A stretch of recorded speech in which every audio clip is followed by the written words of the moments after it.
if you look into the question here, the question says what is a wave packet? Okay, the question says what is a wave packet, and that will be an objective question of around 2 marks. And if I want to go for the definition, it's already written on screen, but before that I'd like to just show you these two images, and from there you might be having a better picture. So as I said in the beginning of quantum mechanics class, that we may have a wave and it might look noise to us, but if we use mathematical tools like Fourier transform, what we can do is we can actually, get the signals out of it, okay? And we can know what are the frequencies that are involved in the system. For example, take this. You have got a combination of two waves and the resultant output is something like this. Now this is very difficult to analyze. I cannot say what will be the wavelength because the peaks are not matching. They are not at equal distances. So I cannot say what will be the wavelength of this. But then if I use a mathematical tool like Fourier transform, you can separate them into two different components. Now I know what is the wavelength of this component, what is the wavelength of this component, what is the frequency of this component, what is the frequency of this component, okay? So I know that individually they have mixed up and I have got this output.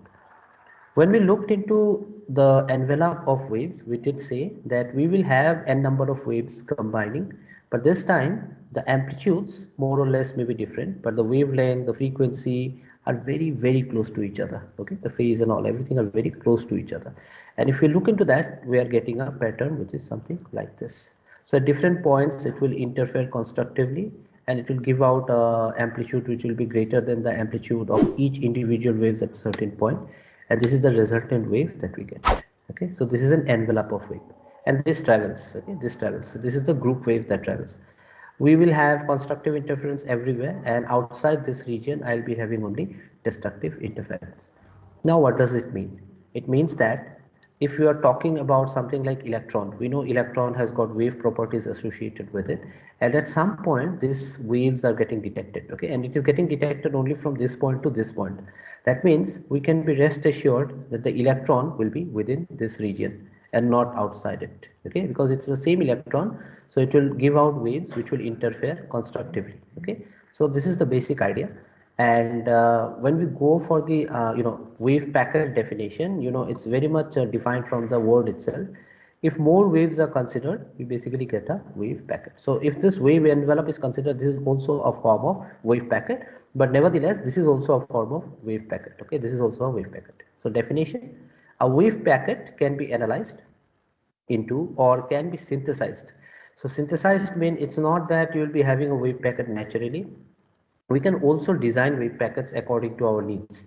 We want to amplify a signal, we are sending a number of waves which are interfering constructively and reaching the sound signal or the source where it's supposed to reach. Okay, so if that happens, we are actually generating wave signals artificially. Okay, so it is synthesized from an infinite set of component sinusoidal waves of different wave numbers. So as I said, that the wavelength might be slightly different, okay, with phases and amplitude such that they interfere constructively.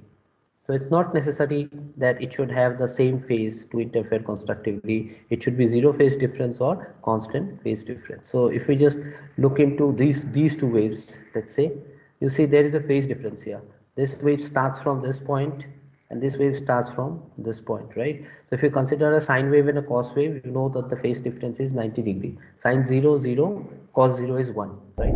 So that means there is a 90 degree phase difference. So here also you can see there is a phase difference between these peak and these peak, whatever is the distance, this is the phase difference. So if we consider any point anywhere, if we consider any point, we are also always going to get the phase difference as s, or this particular length. This length is going to be the phase difference at every point.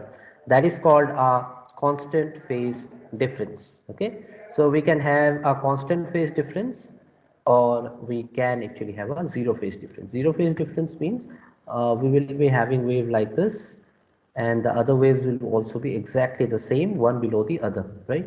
There is no phase difference, the peak matches exactly, so that's zero phase difference. That happens constructive interference, this happens constructive interference. Okay, but then this will happen over a very small region of space. So it will happen over a very small region of space, and elsewhere it will interfere destructively. That means in the other places we are not going to get an amplified signal. Okay, so this is the exact definition of wave packet. This can also be considered to be a wave packet, but the definition fails because here it's actually going for a longer range. Okay, and you can see there is a lot of difference between these two waves, so somehow they are not going to contribute. So it can be considered to be a number of waves combined together. So loosely it's a wave packet, but if you go to the right definition, this should be something like this. Okay, now why this is important? Because we have an electron, and it's nowadays we know it's a quantum mechanical particle, so it's very difficult to predict its exact location. So if you want to predict its exact location, we have to look into its wave property and see where we get the maximum wave signals. So that means the probability of the electron being in this location would be maximum, and within this region would be 100%. So it will be 100% within this region. Maybe I can say within this region the electron will be 100%, and the chances of having it here would be maximum because the amplitude is maximum here. Okay, so that's how we actually define. So it's all probabilistic in nature. Now based on this idea, Heisenberg actually has given a principle which is called the Heisenberg's uncertainty principle. So before I go to the statement of Heisenberg's uncertainty principle, and in exam if I'm asking you a question to explain Heisenberg's uncertainty principle, it will definitely be 5 marks. So I'm not going to give you too many sentences on the explanation, but I'm going to explain Heisenberg's uncertainty principle in short. Okay, the statement I'm going to give you at the end. So let's just have a look and try to understand Heisenberg's uncertainty principle. Before we start, let's just consider one single wave. So if you consider one single wave hypothetically, you can actually represent the wave something like this. Okay, and you can actually explain a lot about the wave more accurately. So what does it mean? That wavelength, if I want to find out what is the wavelength of this wave, we can actually determine it accurately. Okay, so wavelength can be calculated. Okay, calculated accurately. It's a single wave, so I can easily find out the distance between the individual crests and troughs. Now what happens is, let's combine two waves. For example, this diagram, combine two waves. Now it becomes difficult to calculate the wavelength. Even here also we have got n number of waves. It is so difficult to calculate the wavelength, okay, because the distances may not be consistent. At the same time the amplitudes are different, so how you measure the wavelength, it becomes more and more difficult. So if you compare and combine more waves, the resultant wave that you get, wavelength will not be accurate. Okay, wavelength can't very important, can't be calculated accurately. Okay, very difficult. So what do I conclude? I conclude that if there are more number of waves, the calculation of wavelength becomes more and more inaccurate. Okay, so what does it mean? That if n is more, where n is the number of waves, okay, if n increases, the wavelength accuracy, okay, the wavelength accuracy becomes less and less accurate. Okay, the wavelength cannot be calculated accurately if the number of waves increases. Okay, so this is one condition that we actually need to understand here. So this is very important. So that means the wavelength accuracy is inversely proportional to the number of waves. This is the first part of Heisenberg's uncertainty principle. Okay, now as I said that if you have so many waves having these properties combined, you will be getting a pattern something like this. That means you can surely say that the electron will be within this region. Now if we have more and more waves, if the number of waves increases, this region that we are talking about will get compressed. It will become smaller and smaller. It means that if we have waves, it will combine and we will get something like this. Okay, and if we basically just a moment.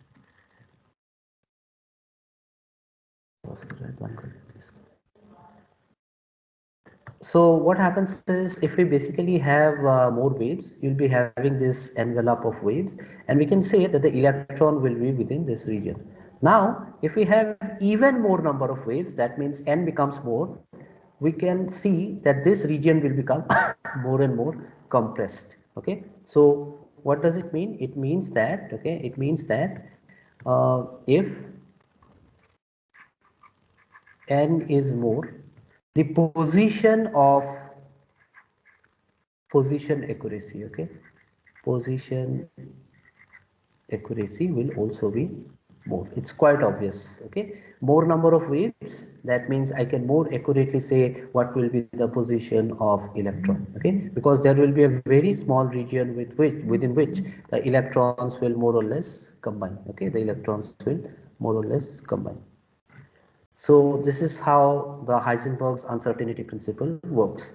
If we have more waves, the lambda accuracy will reduce, but the position accuracy will more or less increase. Okay, but then we have to understand something in terms of lambda. Okay, in terms of lambda, what we know is that wavelength, okay, wavelength, which is lambda, is equal to h divided by p. That means h divided by momentum. So I'm not talking about the inverse dependence. We are saying that now if the lambda accuracy is more, the momentum accuracy will also be more. Okay, on the other hand, if lambda accuracy is less, the momentum accuracy will also be less. It's quite obvious. Okay, it's quite obvious. So that means that if momentum accuracy is less, a small change in momentum will also be less accuracy. Okay, they are not saying that inversely proportional, they might be inversely proportional, but I'm talking about accuracy here. If lambda is accurate, p will be accurate. If lambda is not accurate, p also would be accurate. Okay, so what does it mean if we go for a statement that position accuracy is more when number of waves is more?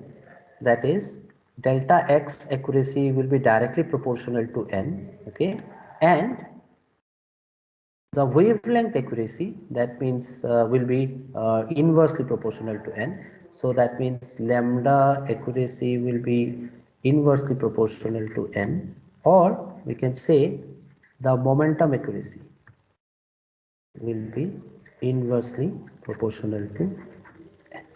Okay, this is actually the Heisenberg's uncertainty principle. What does it say? If the accuracy in position is more, the accuracy in momentum would be less, because both of them are dependent inversely on, if position is dependent directly on the number of waves, and position accuracy is dependent directly on the number of waves, and momentum accuracy is dependent inversely on the number of waves, right? So in simple words, if the number of wave is more, the position accuracy will be more, but the momentum accuracy will be less. Okay, so this is what is Heisenberg's uncertainty principle is all about. So what I said just now is something which you can explain if I'm giving it to you for 5 marks. I'm not framing the sentences. Okay, I've not framed any sentences for this, but I think I hope that you understand the explanation. You don't need to draw too many figures. Probably you can just draw this and say for one wave the wavelength can be accurately determined, for two waves the wavelength cannot be accurately determined. It simply concludes that if the number of waves increases, the accuracy in wavelength will reduce. The accuracy in wavelength will reduce means the accuracy in change in momentum will also reduce. Okay, so this is the main idea. But on the other hand, if I have more number of waves, I can accurately determine what is the position of the electron. So in general, we can say that the position accuracy will increase. We have taken an example of electron, but it doesn't mean that it will apply only to electron. It can apply to anything. Okay, if you accurately in a quantum mechanical world, if you measure the position accurately, you will measure the momentum more inaccurately. You measure the momentum more accurately, you will measure the position more inaccurately. Okay, so this is the idea. But how do I state Heisenberg's uncertainty principle? Okay, so let me just give you one sentence as a statement. So when you are asked to explain Heisenberg's uncertainty principle, the first thing is you have to state it. That's very important. Okay, so the statement of Heisenberg uncertainty principle is, the Heisenberg's uncertainty principle states that it is impossible to determine both exact position and exact momentum of a particle at the same time with 100% accuracy. Now, sometimes there is a misconception that probably if I measure the position, I cannot measure the momentum. Now, that is wrong. Okay, You can measure both position and momentum, both at a time, not a problem. But the thing is, the more accurate you are with position, the less accurate you would be with the momentum. Okay, becomes more and more difficult. Okay, although if I'm giving you an example, it might be a bit lame in the quantum mechanical world, but imagine a car is moving at a very fast speed. Okay, so you are more and more sure about the velocity. Okay, so that means you can measure the momentum easily. But if it is moving very fast, that means it is changing its position from this here to here very fast. So its position will become more and more difficult to find out. Okay, so that's just a lame example, but then you don't use that example because it's not really applicable in the real world. We are talking about the quantum mechanical world. So there is a mathematical interpretation to this. The product of uncertainty in these quantities, which quantity? Position and momentum, is always greater than or equal to h divided by 2 pi. Okay. So if you basically consider a particle moving along the x-axis, let's say for a particle moving along x-axis, I have a particle which is moving along x-axis, the change in position and the change in momentum delta p delta px means along the x-axis is always greater than or equal to h divided by 2 pi. Okay, this will always be having this variation. Okay, h is 6.6 into 10 to the power minus 34 joule second. Okay, so if it is along x-axis, it should be also valid along the y-axis. So we can also say for y and z direction, okay, we can have it as delta y delta py, this will be greater than equal to h by 2 pi, same, and delta z, there may be variation in all three directions, delta pz greater than equal to h by 2 pi. So your syllabus doesn't demand too much complicated problems. So we are, whenever we are going to solve any numerical problem, basically going to consider only along the one axis system. Okay, so this is very important. Now as we are in a syllabus of applied physics, what is the application of this particular idea of Heisenberg's uncertainty principle? One of the application that was actually tried out was to say that Heisenberg's uncertainty principle can show that an electron cannot survive inside the nucleus. So let's just go to the next topic. And here we are going to continue with Heisenberg's uncertainty principle, but we are going to apply Heisenberg's uncertainty principle now. Okay.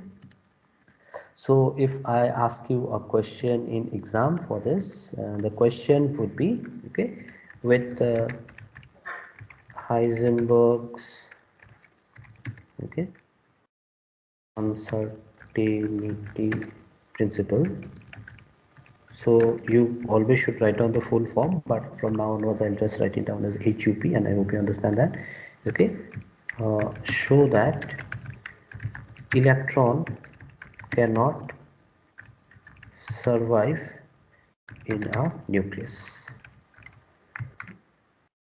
So it has been proved time and again, okay, initially that the atomic structure more or less was very well defined, and it was realized that electron cannot be within the nucleus. Within the nucleus, it's only the protons or the neutrons. Okay. So we can use Heisenberg's uncertainty principle to actually show that the electron cannot survive inside the nucleus. How do we do that? Before we start, I hope all of us know about radioactive decay. And radioactive decay says that there can be decays like alpha decay, beta decay, and gamma decay, right? Alpha decay, beta decay, and gamma decay, right? So you can have a radioactive nuclei emitting these radiations to come down to its stable state, and beta particles are nothing but the electrons. So there is a beta minus decay and a beta plus decay. Okay, you have a positron or an electron coming out of it. But let's say I have got a beta decay in a system and we have found out an electron out of it. Okay, now the measurement of these energies of this electron can be easily done with whatever devices we have in the modern age. It's not difficult. And then the energy of these electron which is coming out because of the beta decay was measured to be approximately, it will have a range. Some will be fast, some will be slow, and so on, and depending on that the energy can be measured, and the energy that was actually measured was 4 MeV max experimentally. So this value was actually determined experimentally. Okay, so that means we know experimentally that the value of the electrons, okay, or the energy of the electron that can come out of a system will be maximum 4 MeV. Now what we are going to do is we are going to find out the energy of the electron using the Heisenberg's uncertainty principle, and we are going to see that this is not 4 MeV. In fact, it is much greater than 4 MeV. Okay, but Heisenberg uncertainty principle is a theoretical model, so that will obviously mean that the electron cannot be inside the nucleus. Okay, so how we are going to do that? This is something which is in our next discussion. So let's try to solve this. Okay, so once we solve it, I think this will be clear. So by Heisenberg's uncertainty principle, okay, so we'll start with whatever we know. X delta E is greater than or equal to h divided by 4 pi. Okay, so sometimes it is written as h by 4 pi, sometimes it is written as h by 2 pi. Okay, different books has got different kinds of interpretation. We can take it h by 2 pi or h by 4 pi, doesn't matter. You're not going to get much of a difference in the answer, okay, because of 10 to the power minus 34 order. Okay, so even if you write down 10 to the power h by 2 pi, you're also going to get the same answer. It's not going to, okay, I am also done the answer approximately. It's okay, don't get confused here. Okay, now electron, okay, you have an electron and we are assuming that the electron is inside the nucleus. So this is we don't prove it. So let's say the electron is within the nucleus, so that means it will be within this region. So the probability of the existence or the position of the electron will be within this region, which is delta x. Now what is the dimension of nuclei? Dimension of nuclei, if you go for the proper definition, it will always be between 10 to the power minus 14 to 10 to the power minus 15 meter. One for me, right? 10 to the power minus 14 to 10 to the power minus 15 meter is the diameter of the nuclei. Okay, not the atom. Nuclei, atom का तो 10 to the power minus 10 रहता है. If you consider an atom, the diameter will be approximately 10 to the power minus 10 meter. But now what I'm saying is, as I'm assuming that the electron is within the nuclei, that means its position would be 10 to the power minus 14 meter. Okay, so that means the maximum region within which the electron can exist. Okay, so let's assume, okay, maybe I can write down this. Let's assume the electron to be within the nucleus. Okay, we will assume that this electron is within the nucleus. Therefore, the maximum position within which the electron should be located is equal to approximately the radius. Okay, sorry, this is not, yeah, it's okay, diameter or radius, order will more or less remain the same. So the radius of the electron would be, let's say, 10 to the power minus 14 meter. Even if you consider the largest of nuclei, very heavy nuclei, the diameter won't be greater than 10 to the power minus 15 meter. That will be the maximum value. Okay, so 10 to the power minus 14 meter. And what is this? This is the radius of nuclei.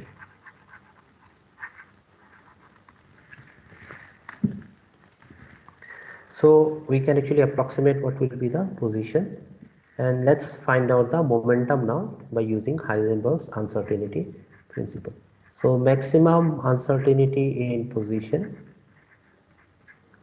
and the maximum uncertainty in momentum is greater than equal to h by 4 pi. Okay, do it. Therefore, if you want to find out what is the uncertainty in momentum, I can write down del p Okay, sorry, this is, if one is max, the other one would be minimum. I hope you understand this, because if I know the maximum uncertainty in position, that means I am determining the momentum more accurately. Both of them are in opposite direction.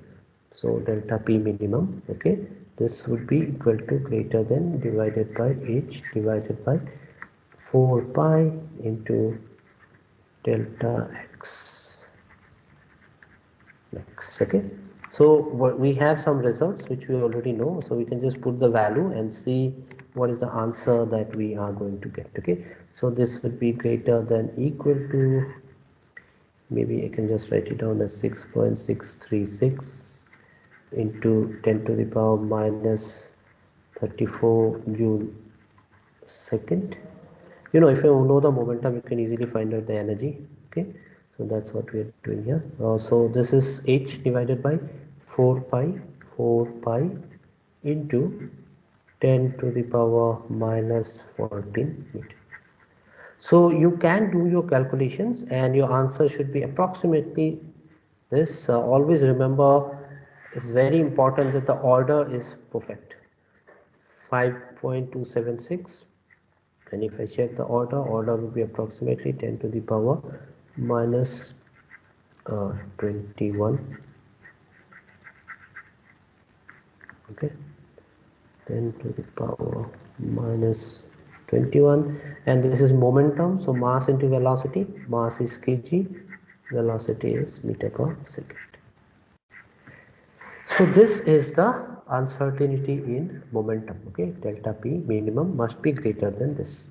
Okay, so therefore we can say, therefore, if this is the change in momentum, the order of momentum will also be the same. Okay, because these values doesn't change much.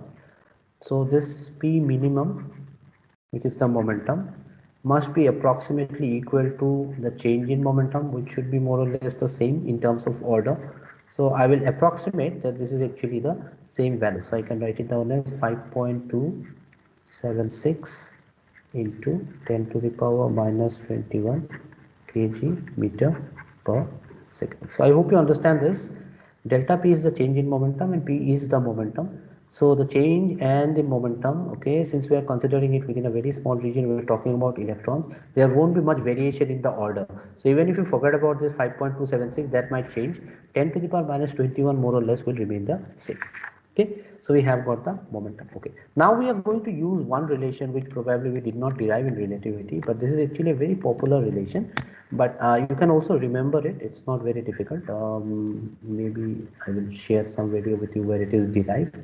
And this is actually called Einstein's energy. We have used it. Okay, we have also used it. Okay, so this is Einstein's energy equation.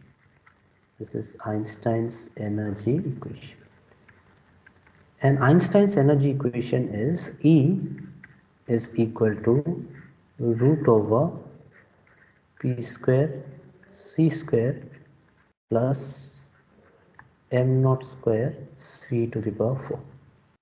So this is actually derived, from E is equal to mc square, and then using the idea of relativistic speed, E is equal to root over of P square C square plus m naught C to the power 4.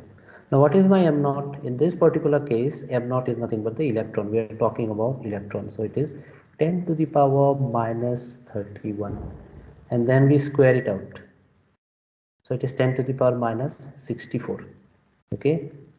And this is C to the power 4 not out, but then because of this m naught square, this second quantity becomes very, very small. Okay, this second quantity becomes very, very small because this is 10 to the power minus of 62. Okay, since m naught is of the order of 10 to the power minus 31 kg, that's for the electron. Therefore, this value m naught square C to the power 4 is much, much less compared to P square C square. Okay, so what we can do is we can ignore this term because this is very small. Therefore we can write down E is equal to root over of P square C square. You can simply write it down as P into C. Okay, So that means this will be the energy of the electron that we are talking about. Now the question is why I'm assuming this relation, why not half mv square or something like that? The reason is we are talking about an electron inside the nuclei, and we know that this is actually a relativistic particle because electron moves at a very fast speed compared to the speed of light. So this relation does make sense. Okay, so if we do our calculations, we can find out E is equal to P. Now P we have found out, okay, P we have already found out. Let me just keep it here, and we can put that result. This is 5.276 into 10 to the power minus 21 kg meter per second into C. C is, I'll approximate it to be 3 into 10 to the power 8 meter per second square. Right? So if you do the calculations here, okay, I hope you can do it. Meter per second. Oh yes, meter per second, right? Square acceleration to velocity, meter per second. So you see this is kg meter square per second square is nothing but joule. Kg meter square per second square is nothing but joule. Okay, we just check the dimensions here, and if you do the calculations, your answer would be 1.583 into 10 to the power minus 12 joule. You can do your calculations and check what is the answer that you get.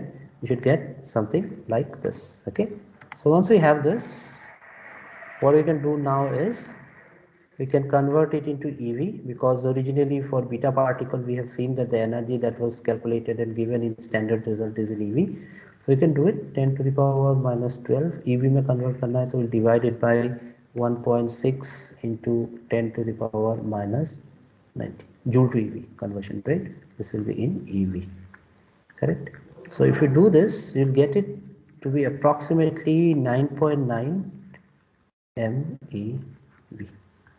Okay, this is the energy that you are calculating for an electron if it is assumed to be within a nucleus of diameter 10 to the power minus 14 meter. But then this is a theoretical result. Experimentally, it was observed that the energy is 4 eMeV maximum. Okay, but okay, experimentally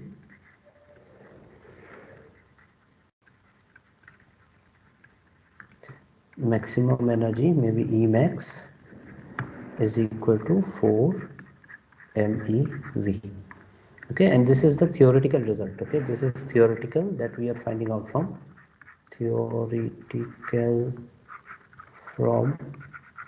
Heisenberg's uncertainty principle. If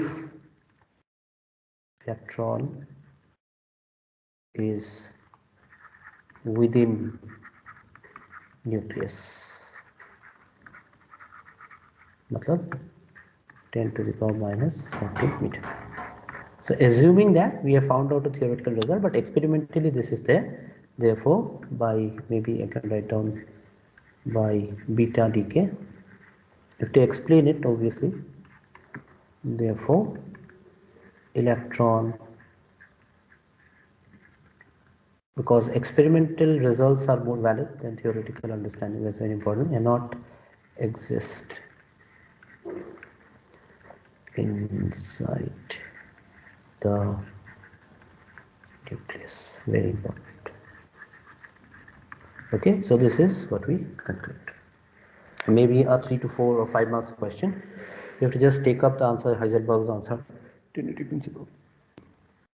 State and explain Heisenberg's uncertainty principle. Using the Heisenberg's uncertainty principle, show that electrons cannot exist within the nucleus. Total marks may be 10. Okay, so you have to explain whatever we have done in today's class. So the idea is not complicated. The only thing is you have to understand Heisenberg's uncertainty principle. That's it. Okay. So ये छोटा सा है. So whenever you write down this answer, you have to first state, this is very important. Let's assume the electron to be within the nucleus. Then only you can take this assumption. We know it's not inside, but in order to prove using Heisenberg's uncertainty principle, we have to take that assumption at the beginning.